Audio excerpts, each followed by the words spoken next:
Hello, everyone. Blue Star Saber here once again to discuss another My Hero Academia chapter with. Hey guys, Mangaraeder. Yes, I am joined with Mangaraeder to discuss the 350th chapter of My Hero. We finally reached the 350th number. Nice. Celebrate good times, come on. I know, but it's always the 50. It's always like the 25, 50s, or 100s in which you got to celebrate. Well, at least they do with US comics, but yeah. Right, yeah. Not sure if it's the same with shonen, but manga, but sometimes it is, but yeah. But anyway, I was gonna say, I think there's those milestones. I'm pretty sure it's more the milestones are always the every 100 chapters, but yeah. Or in the case of One Piece, the 1000th. well, that's still going by 100s, but yeah. Yeah. But anyway, yeah, chapter 350, Bound to a Fiery Fate. That'll be the chapter we'll be discussing again, which is a follow-up to when Darby is now finally revealing his backstory to Shoto. Yep. Let's see. Well, I like to subtitle this one The Uncontrollable Flame. But anyway, I think we've done our introductions long enough. On to the actual summary of the chapter. It begins with a narration from the doctor, Giriki, I'm trying to remember if that's what his name was. I really don't know for all these side characters. I only remember that his name was changed due to controversies with China and all that stuff. Wouldn't surprise me. Mostly because apparently he was originally named after a concentration camp there or something.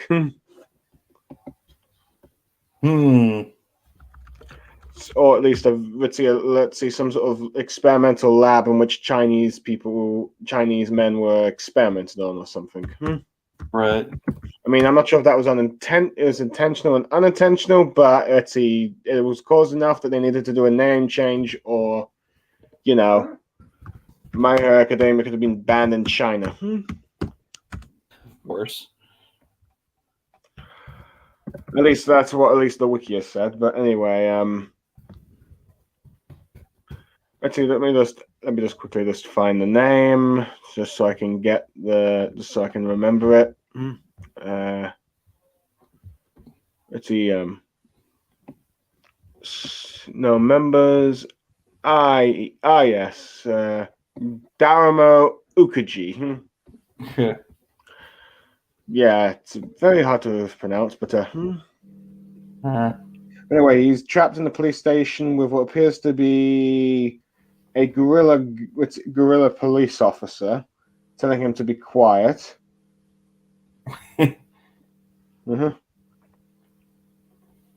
As he's commenting about how light it is today and all that stuff, as he's particularly talking about how all they've done to prepare to the day, and that come they sort out someone as twisted as Darby, who was apparently warped seeds that could sever as its vessel, revealing that apparently Darby was originally intended to be a backup vessel for All for One and all that stuff. As we just get a really fiery, gritty encounter between Shoto and Darby, where you start to see more of Darby's face burned off and all that stuff. Mm-hmm. Get the flashback to 11 years, in which we see instance in which Toyo would be forever burned and assumed dead, and you can see his inner thoughts about how he doesn't want to die, hoping that he could show Endeavor what he's made of. As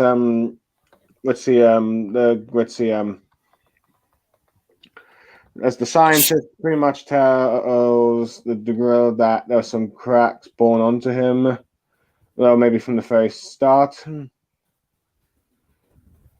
that boy was born with everything. As we end up seeing did see a page spread of the burning of his burnt charred body with what appears to be All for One wearing a top hat or a fedora, I think it is, walking up towards the burnt remains of like Toya and all that stuff. And then we see Toya wake up from a hospital bed, wondering where he is, meeting a bunch of other kids who tell him that he's been asleep for like 3 years and his voice has changed and all that stuff. Telling him all that stuff, with Toya being shocked about what has happened to him, given how he was at Sikato Peak and he burned up. And his first response is to try and get home, but with some sort of like muscled sunflower sunny head daycare man telling him that he can't leave and telling him that from now on he's going to be here living as a part of their new family and all that stuff. But of course, Darby does not want to do that as he wants to get back to his dad. Thinking that he'll come and see him eventually. And trying to make all these things about, okay, he must be worried about him and all that stuff. And how he needs to apologize to everyone about what he's done and all that stuff. No, of course, in the typical all-for-one communication fashion for a computer screen, tells him that this is not possible for him as restoring his burnt body was a very hard task to do, and while they tried their best to repair the damaged body, he's barely lucky to be survived, and he's not in a state to really move and all that stuff. Saying how he'll never exhibit the flame powers he once had, and how even his inside organs have been damaged. Pretty much he'll never be the same again. In some ways, you could argue he's like a walking corpse. Let's see. Which, All for One says that this is a shame as they wanted to welcome him in with full strength, but nevertheless, saying that how they failed. And this apparently gives Toya some trauma about how Endeavor ends up finding out that Toya's body has become a failure and all that stuff for the purpose he set him out to do. Let's see, though he does offer to restore some of his flames to their former glory, and all that stuff, asking him to join their family and allow them to raise him. However, Toya is now having none of this, telling him to shut up and all that stuff. They're saying that he's not getting tried by anyone else but his father and all that stuff. As we cut back to like the scientist at Ukijoku talking about how he'd been, saying that he's already been, due to his upbringing, he's already been too molded to ever be persuaded and led to the path they wanted for him and all that stuff. Even the man who's known to be able to control just about anything he wanted, All for One, couldn't exploit the boy's obsession and all that stuff. As it's revealed that all those kids in the daycare were supposed to be spares in case something happened to Tomura Shigaraki. But now, whatever happened to them, I'm not sure. But as we can see, Toya eventually escaped and burnt the clinic thing. So for all we know, they're probably dead. Yeah, knowing him. Knowing the Darby. And Darby was then regarded as a failed experiment. With the guerrilla police officer being disgusted by this, about all that stuff, as like asking what is the doctor even trying to tell him and all that stuff about how, and then goes on probably an inverse critique, or probably one that probably some fans of the series have had for a while, saying this is more crap about how All for One had everything planned out from the start. Doctor ends up saying that he's telling them to better watch out because that one boy never did never did listen to what they were selling and all that stuff. And apparently they gave up on Darby and let him be a wild loose case. And it was just a coincidence that he came back to life. Let's see, he came back to them and they expected him to die within a month. And so when we got when we get to the flashback of when the Doctor introduced Dabby to like the high-end Nomu from like the hero agency, the hero ranking arc and all that stuff, where we get revealed that where Darby finally asks him if Ukujo was the one that kept him alive and all that stuff. With Ukujo realizing that this was the perfect opportunity to try and learn how he survived and all that stuff. Given how Darby has become a bit curious himself, given the fact that he sees what the High Nomus were, wondering if that's what they were planning to do with him and all that stuff. As he goes on about how this seems like the perfect place to become his own funeral. After all. Yep.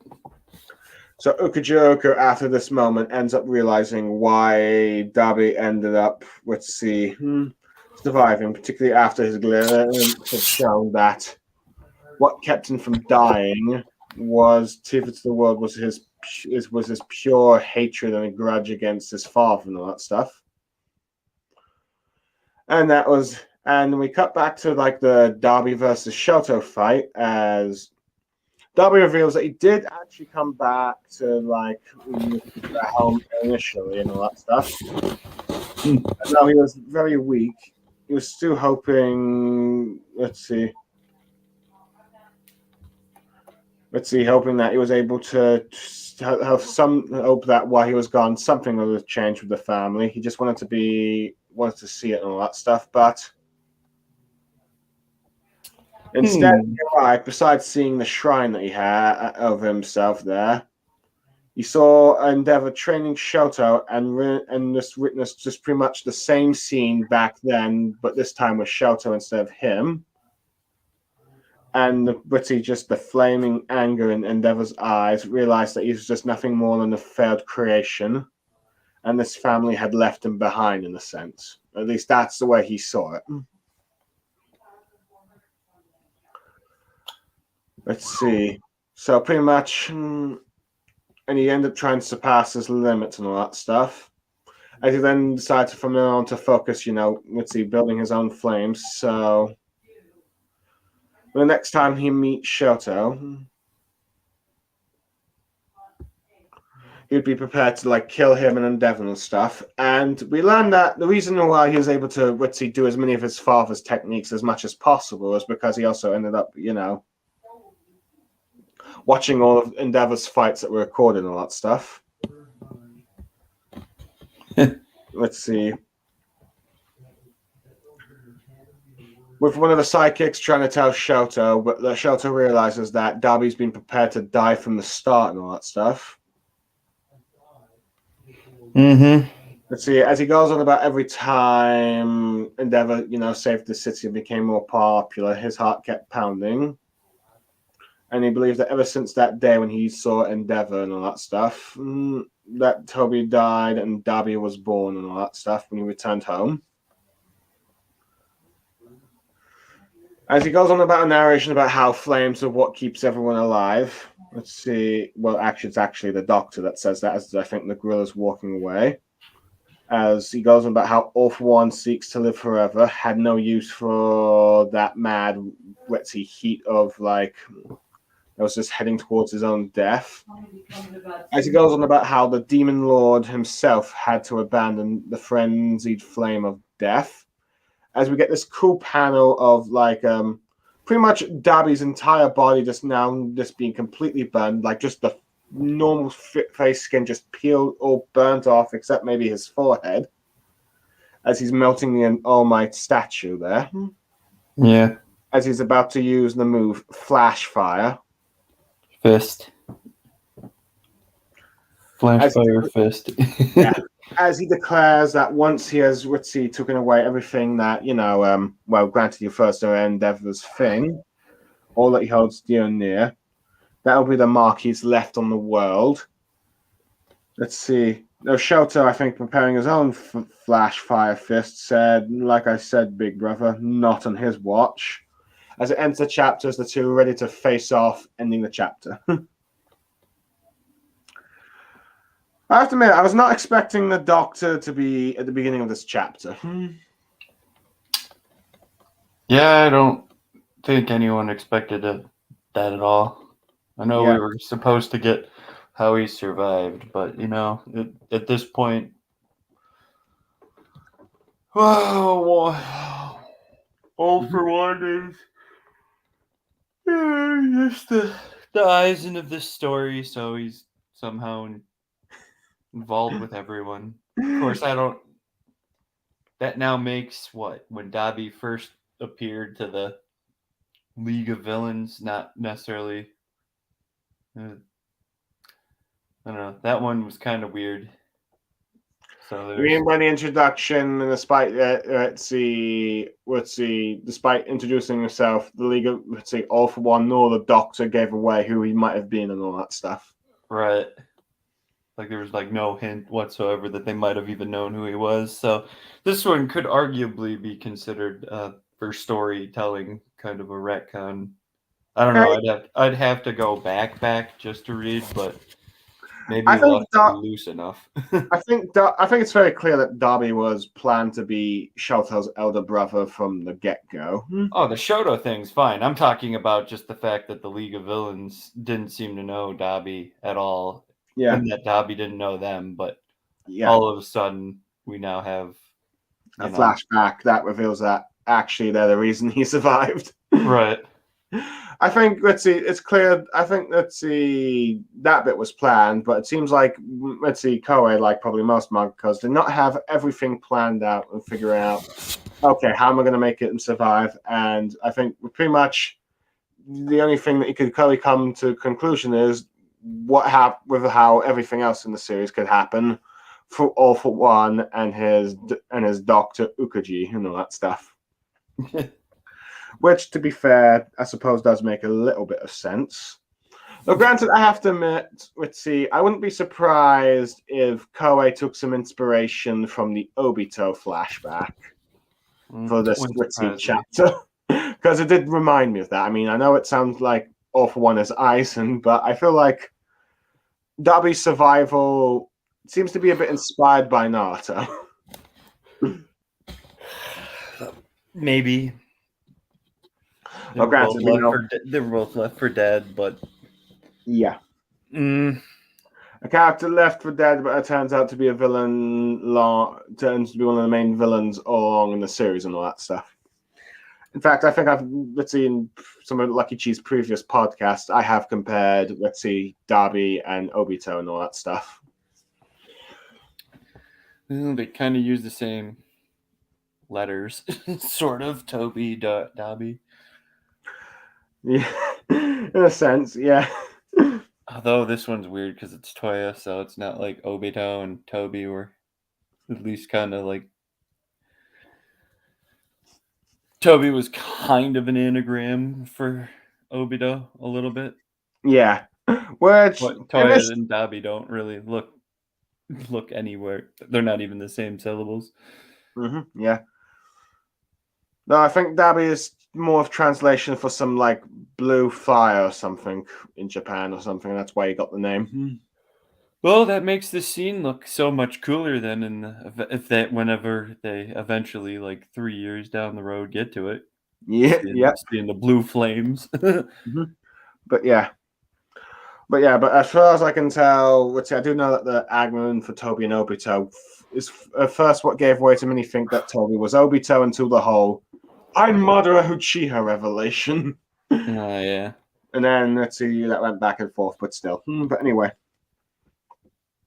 I suppose going back to the Doctor, it's interesting to know. That he's being kept in a police station. You'd think he'd be in a maximum security prison, given how he seems to be. He was All for One's closest ally and main source of quirk research and all that stuff.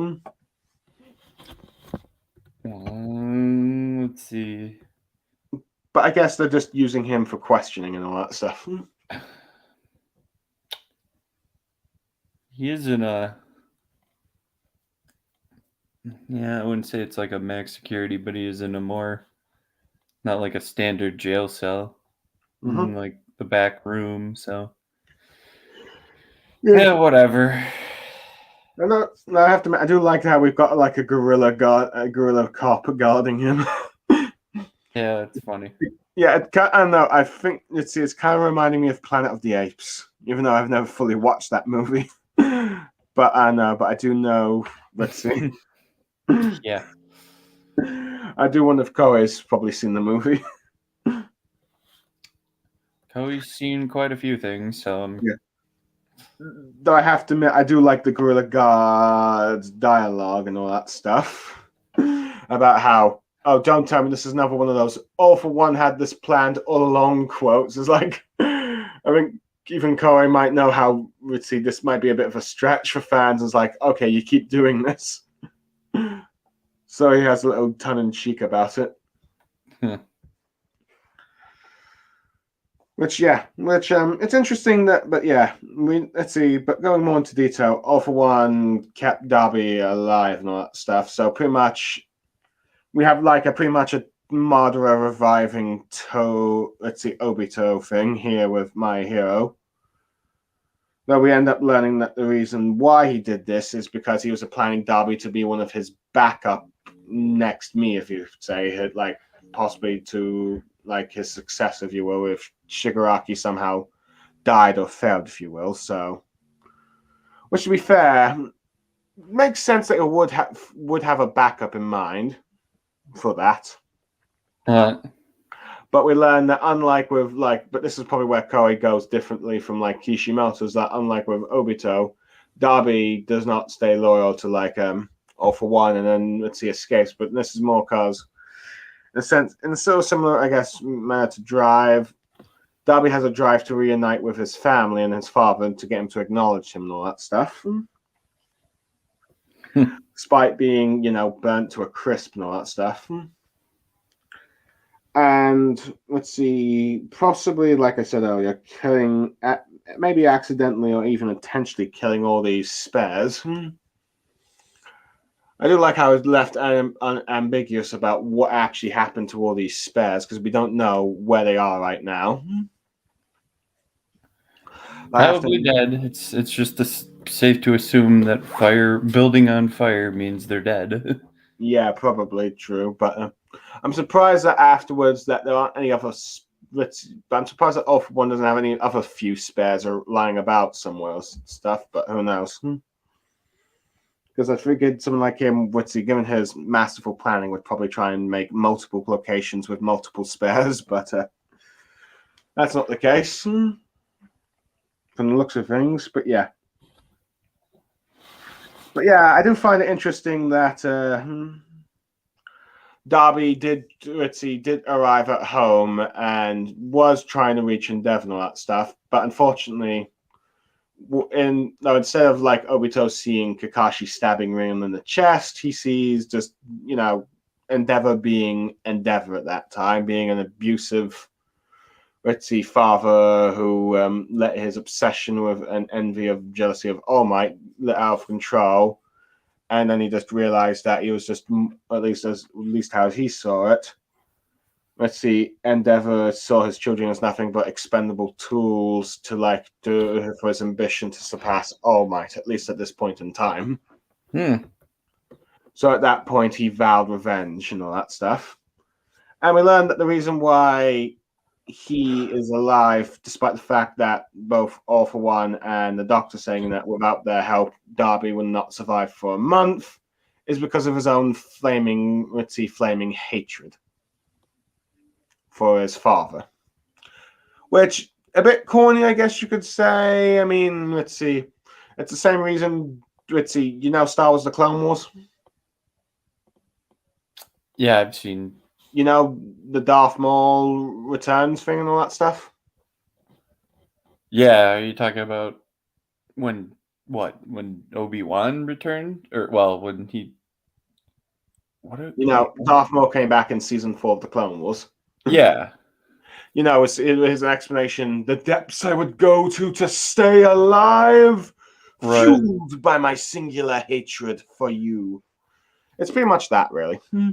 Yeah. Didn't he also? Well, I know there was a story of it, but he also came back after again in was it Rebels? It might have been Rebels. Yeah, he came back in Rebels because Clone Wars got cancelled for a bit, and then Filoni wanted to finish off some stuff, and he figured he'd complete the Darth Maul story in Rebels. Yeah. And he didn't. Sorry, go on. I was just gonna say that happened anyway in a book or something. So he just Yeah, a Legends comic book that wasn't necessarily canon, but ended up being somewhat loosely adapted here in Rebels. And then eventually he appeared in Solo, which probably confused people who did not watch the animated shows. probably not. Which I wouldn't have, but I didn't see Solo in the first place, so Yeah, fair enough. Well, to be fair, most people didn't. yeah. But anyway, but yeah. Let's see. But on one hand, the explanation of Darby surviving just by the fans of his just by the flames of his hatred, is a bit cliche, but I think it works given what we've learned. Given what we've learned of like the Todoroki family plotline throughout the entire series and all that stuff. Yeah, well, it is a cliche. I don't know if it works or well. I mean, it works because it's a cliche, and cliches always work. Yeah, but I'm saying is that it might be a bit predictable, but I like the way it's been executed here. Yeah. Yeah, and apparently even scares the doctor and all that stuff. And that we end up learning how Darby also was able to use as many of his father's moves, even though he eventually was, not being trained by his fathers, that he ended up just watching him on TV, which at the same time also fueled his own hatred for him and all that stuff.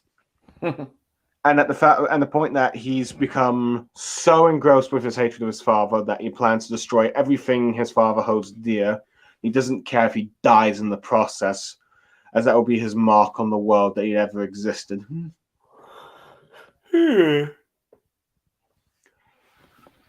Let's see. So, yeah, I found that interesting. But I do like how the way the Doctor describes Darby as something that even, for one, this master controller, the one that plans everything, the one that tries to get everything under his helm, just could not control this wild card, if you will. Yeah, we gave up. We're not even going to try. But anyway, I will admit, it's like, I guess it goes to show that even the master, even the so-called Eisen of My Hero Academia, can't control and plan everything out to what he wants. Well, there's always got to be a loop in someone's plan, but they're still using that to their benefit because, again, he's still a wild card that's in their back pocket. It's just they're not going to use him for a backup plan. Yeah, or long-term goals, but let's see. But Darby does suit their needs right now. Yeah, and their mission still coincides with him just wanting to, get rid of Endeavor's legacy. So yeah, and just hero society in general. Yeah. But anyway, one thing I want to comment on before we probably get into closing thoughts is that I really like the art style with the flames and the burning body and all that stuff. It just seems a bit, I know it sounds a bit morbid, but I just like the detail.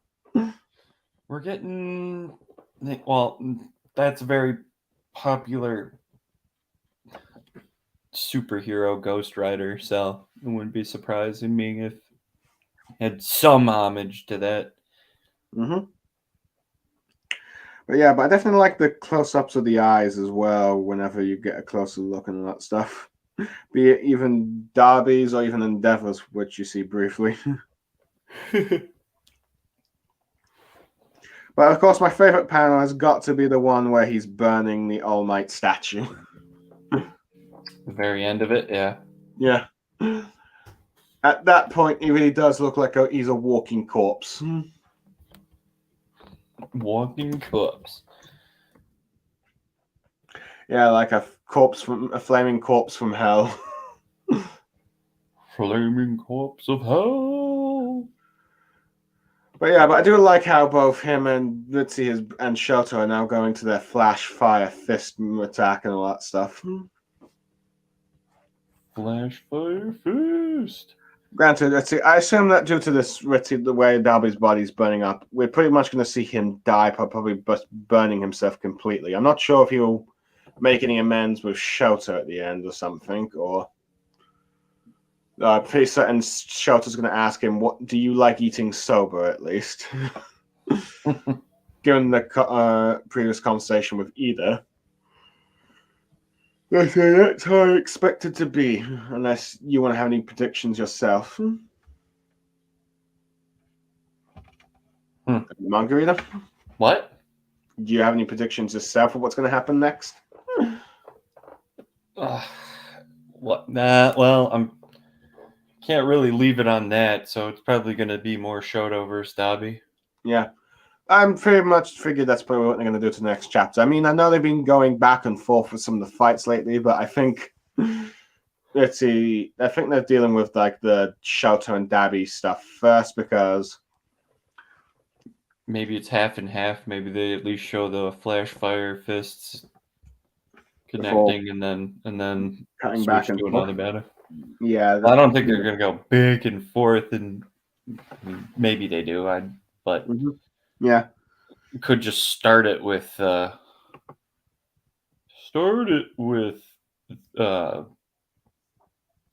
versus Shoto, and then have it switch to whatever else they want to do. Yeah. I mean, let's see, because we still have no idea which of these main, battles is going to end first and all that stuff. All we know, it could be Spinners that ends first. It could be a Toga's, even or even Dabi's here and all that stuff. Because it's clear that Shigaraki and All for One will be the last two battles to take place and all that stuff. But the others will at some point end, but we don't know which and when. I mean, it'd be interesting the fact that this one would probably be, if this one ends up being the one that ends first, given the fact that this is perhaps of all the sub-villain plots that do not involve Shigaraki and All for One, the Todoroki family has been the one that's gotten the most focus. Yep. Well, Todoroki always gets the most focus. He's like one of the top 3 characters. Yeah. Yes, one of the 3 most popular characters. Therefore, one of the 3 focus. But heck, but yeah. Overall, I suppose. Let's see, but probably one comment I'll probably make is that the modern day shonen manga. Instead of having 2 characters get all the focus, you now get 3. But yeah. But overall, I think this chapter is probably a 9 out of 10 for me. 9 out of 10? Maybe an 8. Yeah, 8 to 9. Yeah. Depending on how much, I guess it depends on how much, because it's good at explaining how Dabi survives and all that stuff, and the artwork is fantastic, though. It really depends on how you feel about the connection with All for One and how that ended up being surviving, and how he ended up surviving because of him and all that stuff. Right.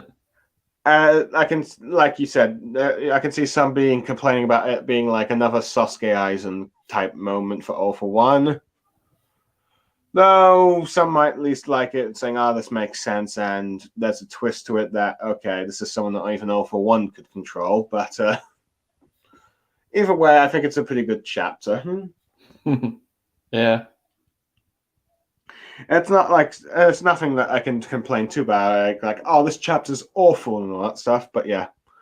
But it makes me hyped for the next chapter, which which is definitely going to be Shoto, probably continuing Shoto's battle against Darby. Though we might get some glimpses of some of the other fights, who knows? Depends on whether or not, as I cannot recall what the spoilers were and all that stuff. But overall, I enjoyed the chapter. Thank you for joining me, Mangaraeder. I look forward to when we can discuss the next chapter. Yep, whenever that chapter is.